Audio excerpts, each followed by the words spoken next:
Yes.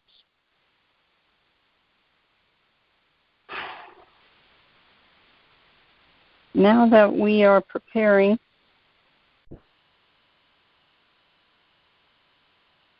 and call on Peru, let Peru know that you have heard the call and that you are going.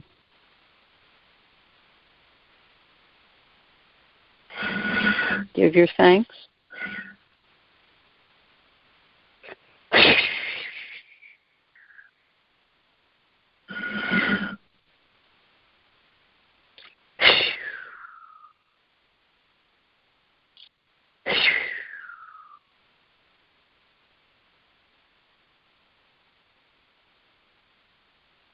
Well, there are sacred temples all over the world. And indeed, many of them are ancient. And indeed, you can go to those places and you will feel the sacred presence of life there, and of the teachers and natives of that land. So it is in Peru. I will tell you this, though, in Peru, it's alive. It's not something that is mythology or something that's just simply taught but not felt. It is felt. And why is it felt? Is because it is alive in actuality. And you can feel that when you go there, go to these sacred places. Very often you might hear, the Inca built Machu Picchu, the temple's there, the place is there, and then they vanished. Well, I can tell you, no, they didn't. They're still there. And you know that because you feel them with you. So we can begin at Machu Picchu.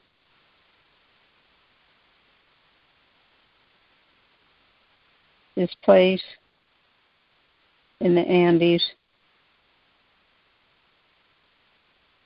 in the mountains, the mountain range itself is Machu Picchu. The temples are known as Machu Picchu. The mountains look at each other. Machu Picchu, Huayna Picchu, they guard and protect this ancient sacred place. Even as we travel on the road that takes us up to these temples, you can feel the living community that is there. You can feel it. And even as we get to our first glimpse, it awakens as though one has been in a dim place, and just that brief glimpse of the first walls of Machu Picchu, the light shines. And when we are there and we walk onto the lands themselves of this sacred place,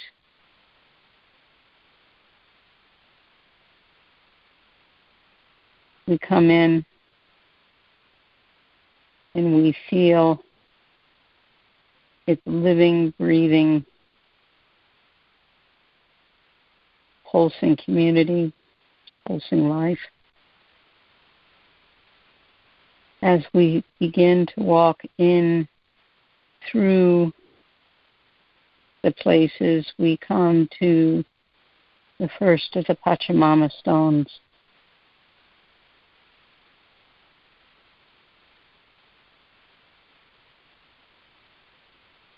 She welcomes you.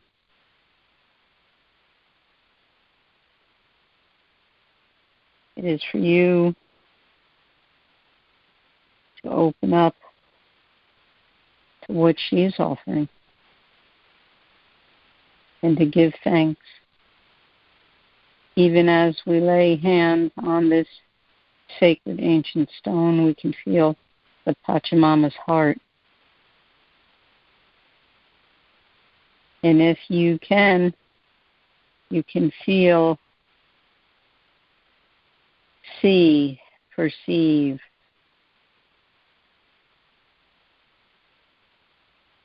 the veins that connect into the lands of Machu Picchu. And as we walk further and we walk through a doorway, it is here that you see for the first time the temples of Machu Picchu. Spread out before you. There are the temples to the right, there are the temples to the left, there are plaza in between. It's the green meadow, if you will. In front of you, you see Huayna Picchu, as she has sat beyond time, guarding and protecting. Behind us is the mountain itself, Machu Picchu. Where you see these temples are built right into the mountain.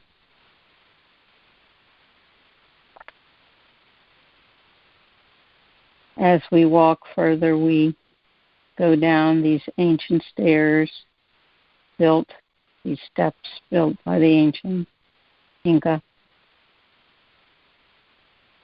We go further. And as we continue on, we eventually come to the Temple of the Falcon, Temple of the Condor. Why do they call it the Temple of the Condor? One of the reasons is that there is a natural formation of condor right on the ground itself. This is not man-made. This is there. This is the Temple of the Condor.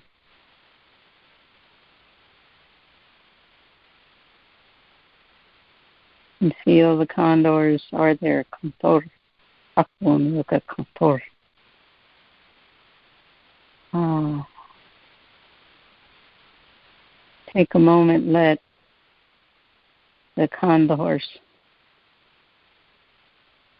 give you guidance.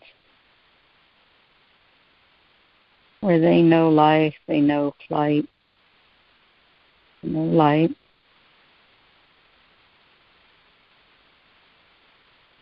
Oh, and as we go up further into this Temple of the Condor, we see where once the physical condors lived. Into these places that the Inca built for them to come and live. And they did so.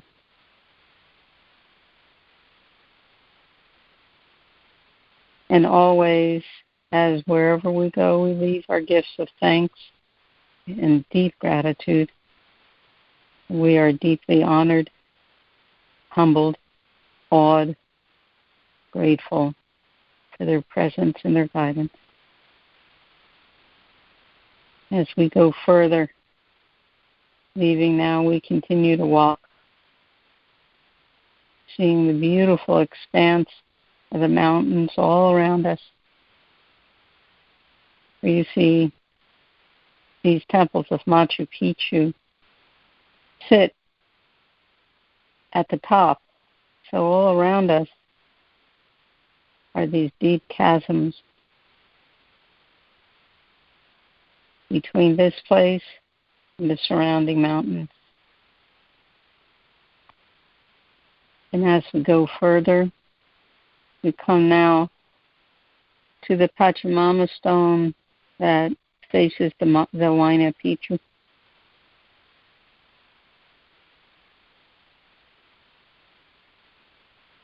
we face Huayna Picchu, we feel her strength, for she brings life, death, new life.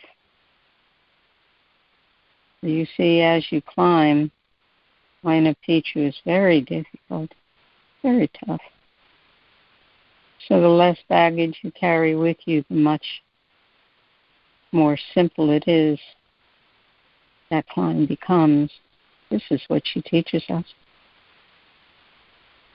And as we leave this place and we go further back to the green grass, we go to the other side and go up the steps, the place of the waters,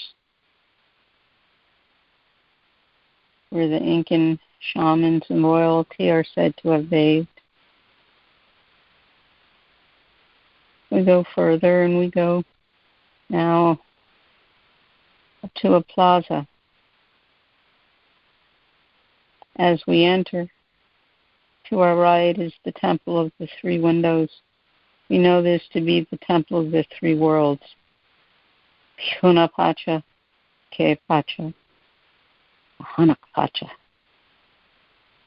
The lower, the middle, and the upper worlds. Directly in front of us is the temple that I have always known as the Temple of Spirit Flight. Behind us is a place where the shaman lives, I should say. As we go further up, we come to the hitching post of the sun, Inti Waitana.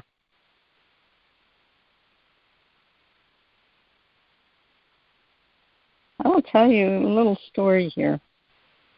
Many years ago, when they permitted, the people there permitted night ceremonies to be given, we were given permission to do that. We were in the Temple of Spirit Flight working despacho.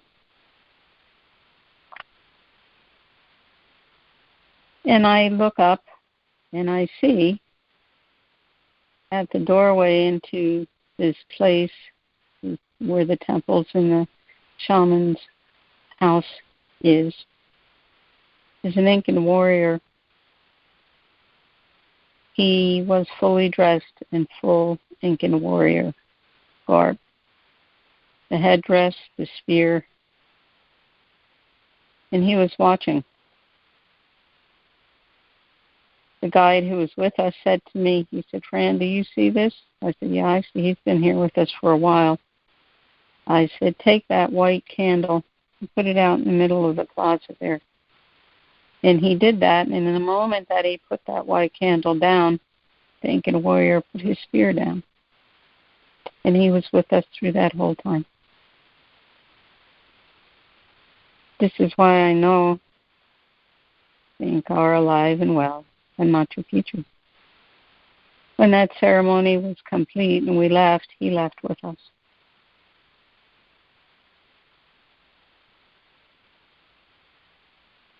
And so as we leave this place and we go further, we go up some more steps, and at the top there is a place called the Death Stone.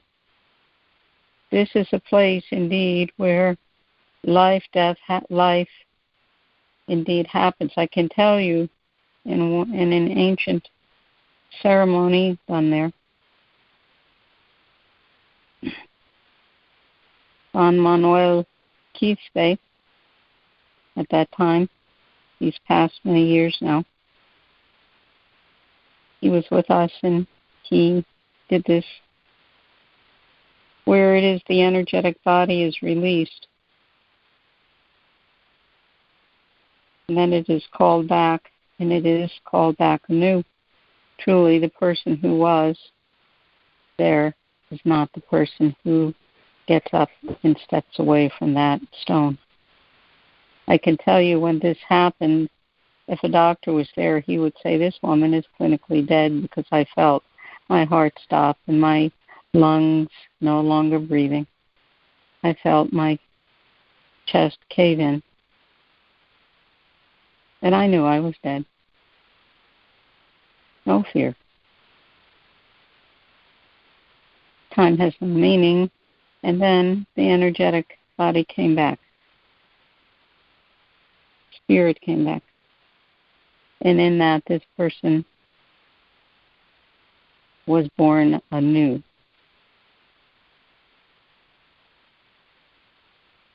You see, this is all very real, folks. Very real. This is what these sacred temples have. It is for you to accept. So we leave this place now and we go further down. And we give our thanks to Machu Picchu and Huayna Picchu, all these sacred places. And we leave this place now. We fly like the condor on the wings of Condor.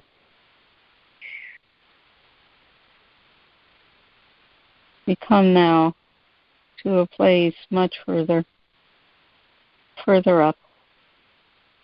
It's called Ayllusuyu. Ayllusuyu, the Temple of the Moon. This is the place, one of the sacred temples of the sacred feminine. Natural in the side of the mountain is a womb, and in this womb is a natural altar. Many of you may have seen photographs that I have often posted and is on my website, but it is of this main cave-like temple. And there are those that live in this, dwell in this temple, who watch and asks of you the question, are you ready to die so that you may live? Are you willing to go into the dark of the moon to come out and through the light of the moon into the light of the sun? And in this place there is carved into the wall of this great outcropping of stone, of rock, is the moon itself. So you see the sacred feminine is all through this place. The mounds right there, her belly. And as we go further down, we go to the waters, the sacred waters of her womb. And indeed, it looks just in this way. And we stand in this water, fully bathing, letting this water of life cleanse us inside and out. In this place, Ayllusuyu, giving our thanks, we move on to a town not far from this place called Ollantaytambo. Ollantaytambo, Temple of the Winds. When you first see this, it looks like a giant staircase. And indeed so. At the top, to the left, is a natural, huge boulder that was said to be the thrones of the royalty and the shamans. Why is it a temple of winds? Because in this place, the winds come.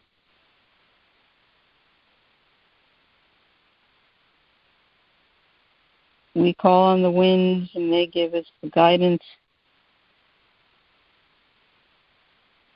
that comes from the deep caverns of our own bellies, bringing up what we know we must do, even if we fight it tooth and nail. Brings it up and shows us. To go down the staircase, there are a series of once were dwellings, places. And there is a small stream of water as well to the side there. And there are more altars there. And as we give our thanks to Oyai Tai Tambo, we go further in to the Sacred Valley. Many places there, many, many places. Some known by name, others that have none. Yet you know that's where it is that we can just simply know, and I will just simply say to the driver of our van, stop now, we go here. Because there is some sacred place there that we are to go. And so we do. We're leaving our offerings, the kintu, the kokalis. And we go further, and we come to places. Temple Machai, Temple of the Waters. This is a place where the glacial waters from the mountaintops come. I can tell you that I have certainly felt the star people there, because at the top there are nooks, if you will, where, and standing in those nooks or close to them, you can feel, I can say that I have felt the star people there. And the waters again cleanse and refresh, as you will find this in everywhere of Peru, really. And then we go from this place to Kenko. Kenko is a labyrinth deep within a giant boulder, if you will. You have to be there to see it. See this now. See this place. To find your way through this labyrinth, this maze. It is only when you are caught in your story that you can feel that you are lost. Let go of the story. Be the jaguar, Otarang. You will not be lost. On the top of this Kenko, there are the jaguar paws. Yeah. There is a place not far from here called Amaru Machai. Amaru Machai. These are two cave temples. One is of life, one is of death.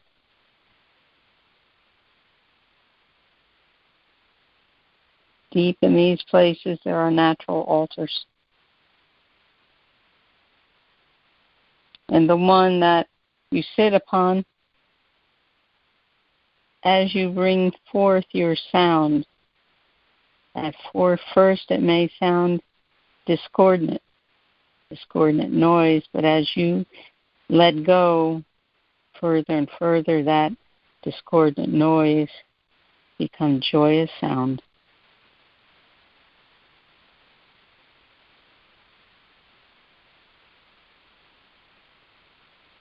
Along the top,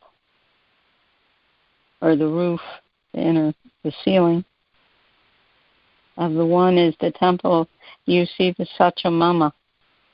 She is the one who shows us how to shed all that is old, past, all that we cling to, but no longer serves life. As the serpent sheds its skin, there is this carving all along the ceiling of this Sachamama. And at the end of these temples, there are altars, and in the roofs, or in the tops of these temples, there is an opening where the sun and the moon can shine right through. The moon, the sun. It's really quite glorious. giving our thanks, and we leave this place. We go further south now. We go Tarachi. You see, before we go to Tarachi, there is a place called Tipon Temple, another temple of the waters. This is set in a series of terraces, the bathing pools surrounding them, glacial waters filling these pools. Again, the cleansing and the healing. And as we go further, we go to Rachi, the temple of the god maker, Viracocha. Rachi. I tell you, the first time that I went there, at that time they permitted camping right by the temple. And at that time we did this. It was late at night, and I was sitting. I was outside, and I was looking, and I tell you, it was otherworldly. I felt I was perhaps on the planet Venus. That's what it felt like. What I do know about Rachi is that this is the place where the high priestesses taught the young ones who came, young girls and the young women who came, the novices, trained them and gave them the teachings. You see, there are many levels. There's not just one, many levels. Yes, there is trials that one must go through, tribulations even. But you see, there is no greater gift than to be in the service of the light. In this place, as you first come to Rachi, you will see these giant standing walls. And behind them are the temples. They go all the way back. And to the right, there are kivas. A kiva is a sacred ceremonial place. Not all of them were kivas. Some of them were storage. Some of them were living, where people lived. And to the left of the temples, there are bathing pools, and there are pastures there. Rachi, and this is Rachi we are going to in December. It is the main place where we will be staying for 3 days.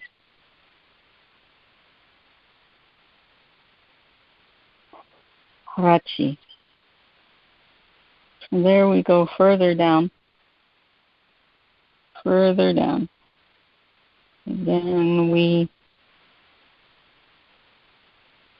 pass many sacred places, some known, some not, just felt. We go further and further. We go to a place called Ayllusuyu. This is a place, these are giant towers that were built, that were said to be the burial places of the shamans and the royalty. And these indeed, as all these places do, but I can tell you then another little story here. We went to see the Ayllusuyu. As we approached the main towers, I could feel my body dying. I could feel it grow old, ancient beyond time, crumbling, to the point where I could not physically stand. I fell to my knees. And in the instant that I fell to my knees, and my hands and legs and knees and all felt the Pachamama life instantly sprang back, and I stood right up, a young warrior again. This is how real it is, folks.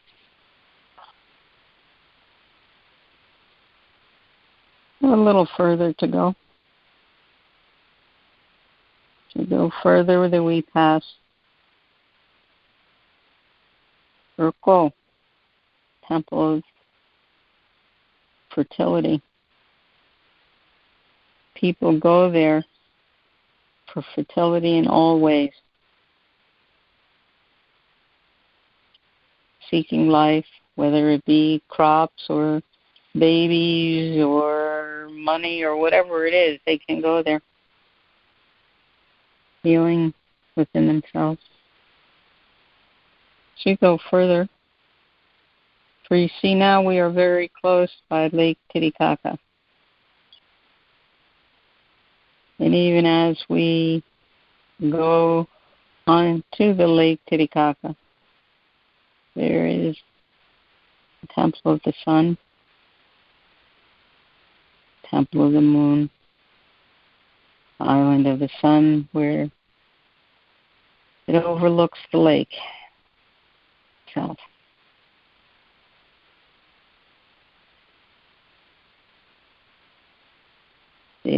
The universe and its infinite expanse is there, if you have the eyes to see. There is the Temple of the Sun.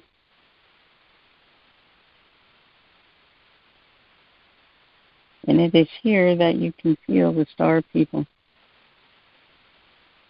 You can feel them about everywhere you go, but in some places it is more strongly felt, and this is one of them.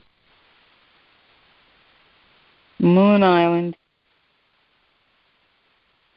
the whole place is a sacred temple. The feminine, the sacred feminine there washing in the waters of the lake itself. And even as we leave the lake and we go further now, we go in the final and the last stop we make.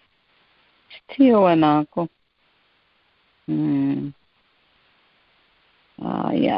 Tiwanaku, the sun god. This is the place where there is a sun gate, said to be the sun god. We walk into this place. Unity is felt. Yin and yang. Why it is essential. It's so very natural that all know within self the sacred feminine, the sacred masculine, well beyond gender.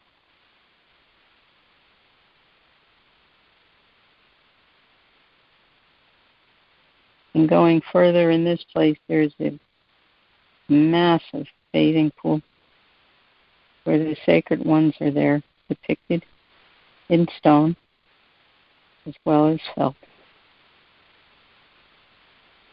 Tiwanaku.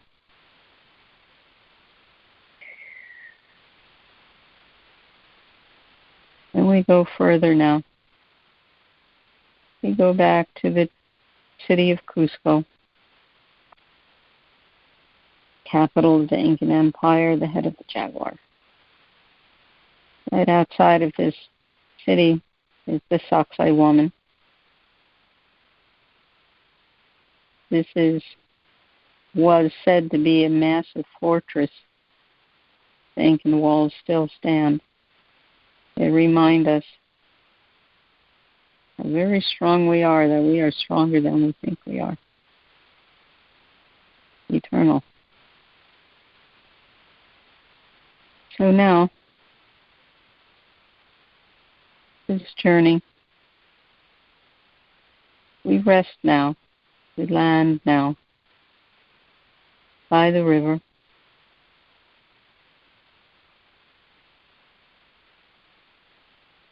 Orabamba, the river. The women are there,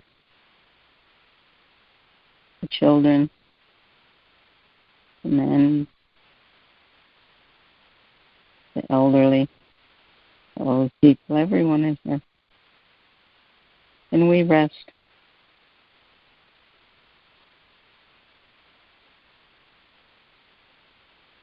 Yes, we give our thanks to the waters, cleansing away fatigue, whatever is there.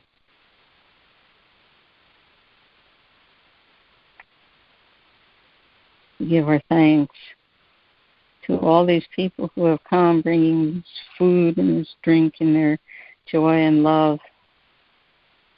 Onai, happy that we are with them. We give our thanks and our gifts and our love and our joy to them and to the river and to the sacred places, these sacred temples, to the sacred mountains, to all of these places, to the sacred light itself. All reminding us, stay on the path, keep going, keep moving, keep holding on to the crest of these energetic waves as they continue to leap higher and higher.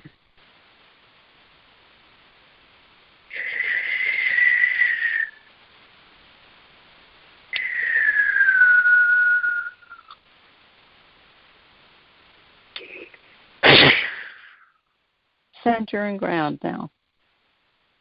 Center, ground,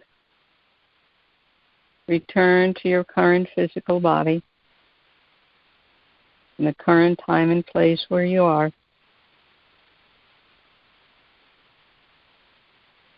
Fully return. Breathe. Let your bodies move, stretch, breathe, center and ground. Fully be in your current physical body, in the current place and time where you are. Joseph, you can open the phones again, please.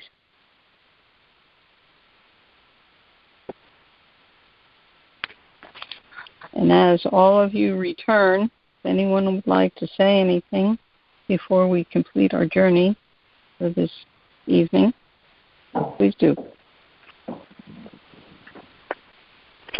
Oh, that was wonderful.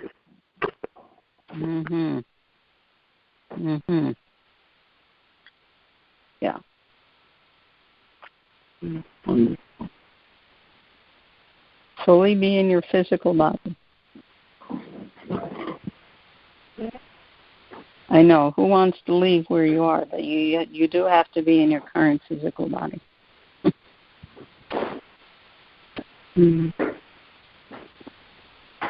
Anybody would like to speak just briefly about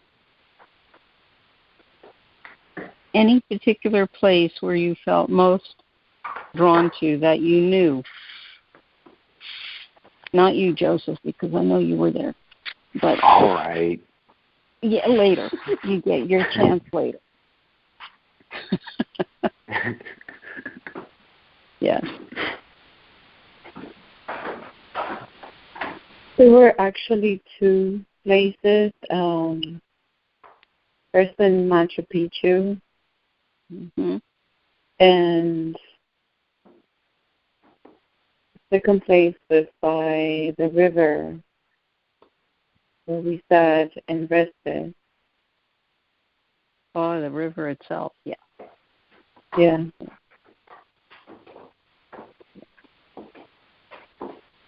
Excellent. Anyone else?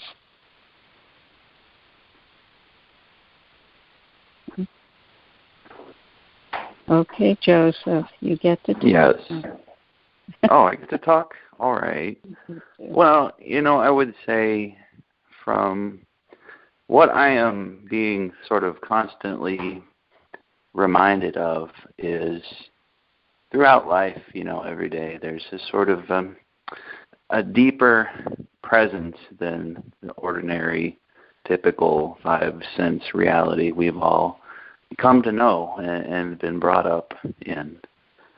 And I feel like, when I go to groups and meditations and conference calls like this, I find what people are looking for is generally the same thing, but the level and the depth they're willing to go is depends on the person. It depends on, because there's always a certain sense of vulnerability, the deeper you go, in a sense of, losing the safe and normal, ordinary reality you've always known, which will always be there for you regardless. But, I'm constantly reminded of just, and I feel it all the time, this sort of just a deeper connection that sort of ties together all of life, all of everyone, and it's something that's, omnipresent everywhere at the same time. And it just and I always feel impelled to remind people of this deeper connection within themselves, when they feel sort of lost and confused, because it doesn't really take much to really sort of bring people back and, get everything going and people, present within themselves. It doesn't take a whole lot to sort of restore the connection when people get really lost in their minds. And, it happens. People think up all sorts of things and have all sorts of illusions about life and reality. But so how do these temples remind you of this? Well, because you've been to a few of these places that we traveled to tonight. Yeah. What about them? What do you know? Well, it always brings back the feelings and sensations that are there. And what I know is there's a deep sort of ancestral knowledge just imbued in everything around there, and it's just sort of emanating. And, if you're in the right sort of state of mind and with a special sort of ceremonial intent, if you set your intent and you go to a place like that, it's just really, really, really magical. Not saying that ordinary life isn't magical, but this is especially supernatural. How about when you were there? How about you yourself? Yeah. Well, I think the place that sort of stuck out to me most this time was, in this journey, was Rachi. And, I recall when I was there, the whole time I was there, I felt like this energy coming up through the ground, through the bottom of my feet, and basically just out the top of my head, just sort of like going up through the ground and shoom, like a lightning bolt through me. And yeah, it sort of brought back that, and hey, it's like, hey, that's a great, awesome feeling, and that's I don't know, it's just sort of, I'd like to feel that all the time. It's within you. Yeah, it's within you. Sure. No, you can't go to your workplace and spouting lightning bolts. You can't do that. But you can be the lightning by making the instantaneous changes in the way that you think and feel. Yeah, and I can. Yeah, definitely. So, what about anyone else, or any more than anyone there who's already spoken would like to say?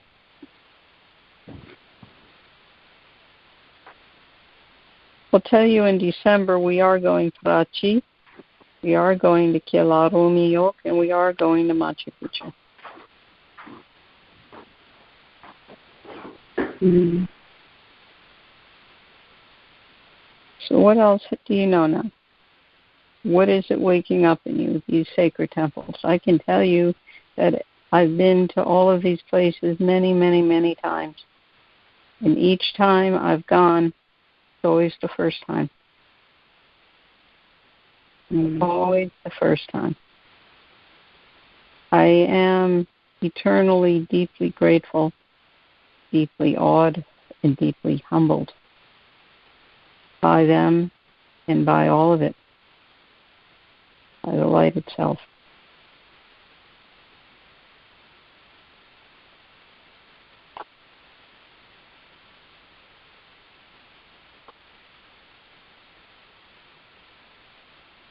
So anybody before we do close, anyone like to say more, say something? Anything? No, I'm fine for now.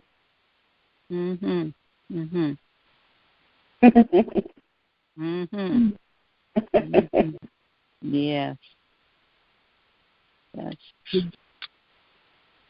Yeah. See, this is why we know you have to do this to know it. This is why the embodiment is here. It is not just simply telling you about these places like a travelogue. No. Yeah. So, 2 weeks from now, we will have our next call. I will know where we're going then, because I don't know this until the sacred ones tell me, and then there we go. Pretty much, and even in the physical world, it's pretty much like that too. When we're going to Peru. So, okay, so let us give our thanks. All the sacred ones, these sacred temples, all of the light, the sacred presence of light for this journey.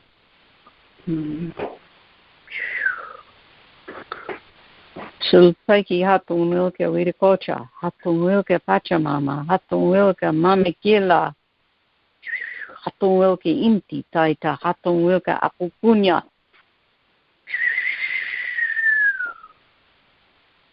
We thank you all. You are the sacred ones of light. Sacred mountains, Father Sun, Mother Moon, Mother Earth, sacred light itself. We thank you all and are deeply humbled, awed, and grateful by your guidance and your eternal, continuous presence with us.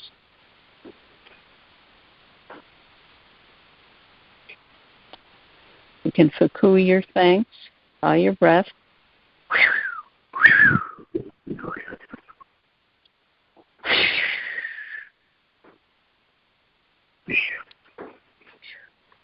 Well, thank you all. We will gather again in a couple of weeks, and I know I will see probably just one of you before that. But, yes. And you know who you are. Yes. For those of you who are local, we talked about drumming, and that will be happening in June, I believe. So we will have that. And, of course, the classes will be starting in June again. So, lots of wonderful, extraordinary gifts happening. Thank you all. Thank you. I will Good night, see you. everybody. Bye, everybody. Good night. Good night. Good night.